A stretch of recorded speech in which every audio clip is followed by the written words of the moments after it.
Hey everyone, welcome back. Ready to dive into some seriously cool tech today. We're talking retro gaming, but with a bit of a modern twist. Oh, yeah. Gotta love that blend of old and new. Right, and you know that feeling, yeah, when you just want to grab a quick round of like Mario Kart Yeah. or just get lost in Hyrule for a bit. Classic. Well, imagine if you could bottle that feeling, shrink it down, and take it with you anywhere. That's kind of the whole idea behind this new handheld we're checking out, the Anbernic RG CubeXX. I've been hearing some buzz about this one. Yeah, it's been making waves, especially for us N64 fans. And for good reason. This thing is looking like a pocket-sized time machine for all those classic games. Now, Anbernic isn't exactly new to the retro game, right? They just dropped that RG Cube not too long ago. Yeah, you're right. And that's where the CubeXX gets interesting. Think of it as like the Cube's cooler, more affordable little sibling. Ah, so they're going for that budget-friendly angle. Smart move. Totally. So the CubeXX, it's got a slightly less powerful CPU than the original Cube, and it runs on a Linux-based system instead of Android. But don't let those little tweaks fool you, because when it comes to playing those retro titles, this thing can still bring it.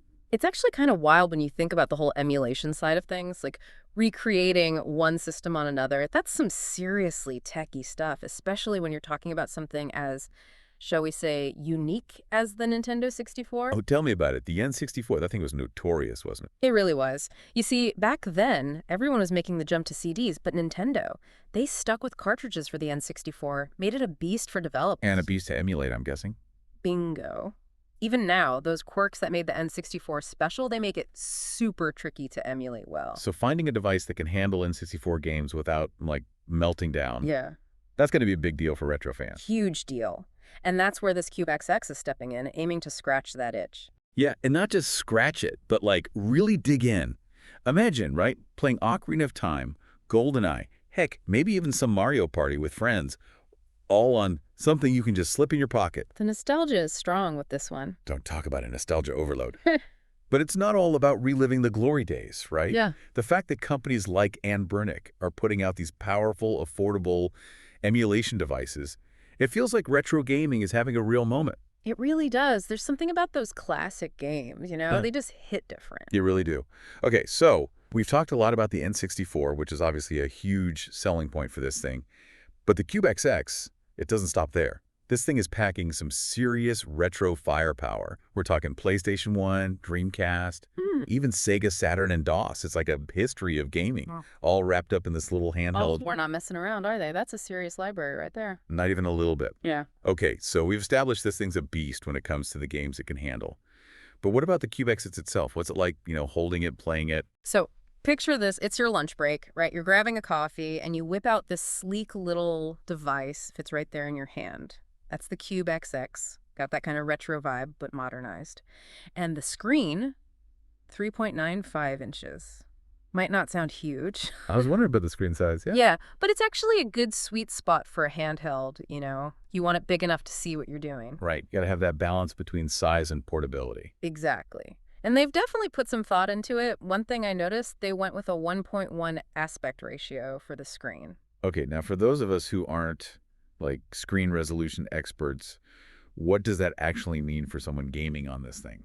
Think back in the day when we were playing these games on those big old TVs, the ones with the curved screens. Those had a different aspect ratio than what we use now. Oh, okay. So this 1.1 ratio, it basically makes sure those classic games are shown exactly how they were meant to be. No weird stretching or anything. So no more squished Marios or anything like that. Exactly. Authentic retro experience right there. Love it. All right, so we've covered how it plays, how it looks, but you know me, got to talk aesthetics for a sec. What'd they go with color-wise? Classic or something more modern? Kind of cool mix, actually. You've got your classic white, a sleek black, Classic. and then this is the one I dig. They've got this really sharp-looking gray. Ooh, gray, nice. I like that. Right. Understated but cool. And then for a bit of flair, they added these customizable RGB light rings around the joysticks. Okay, see, that's just fun. Gotta have a little something extra. For sure. But it's not all just looks. They've packed it with features, too. 5G Wi-Fi, Bluetooth, Nice. even an HDMI port, so you can hook it up to your TV if you want that big screen experience. Hold on. So I can play GoldenEye on the go and relive my childhood on the big screen. This thing is dangerous. That's the beauty of it, right? Options. Yeah. And it doesn't stop there. You can stream videos, even read ebooks if you want. It's surprisingly versatile. And this is where it gets really interesting for a lot of people, right? Yeah. Because all this is cool, but what's the damage? How much is this bad boy going to set us back? And this is the part where I think people are going to be pleasantly surprised. The rumors are pointing to a price tag well under $200. Potentially even under $100. Wait, are you serious? Under $100 for all that? Yeah, and that's what makes this thing so potentially huge. If they can pull that off without sacrificing performance, it could make retro gaming accessible to a ton of people. Seriously, though, under $100. That could be huge. Yeah. Opens up retro gaming to a whole new crowd, right? People who maybe couldn't justify dropping a ton of cash on a dedicated device or tracking down all the old stuff. Yeah, no kidding. Imagine this little thing being someone's introduction to, like, Ocarina of Time or something. Kind of cool to think about. It is. Yeah. Makes you wonder, right? Is this whole retro gaming thing just a nostalgia trip for us older folks? Or are those classic games finding a new audience?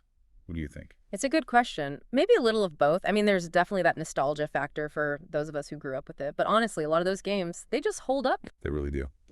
All right, before we spiral into a whole debate on the timeless appeal of pixelated graphics, let's bring it back to the CubeXX.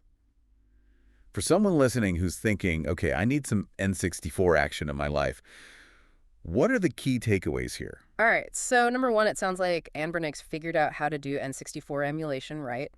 Smooth, affordable, the whole package.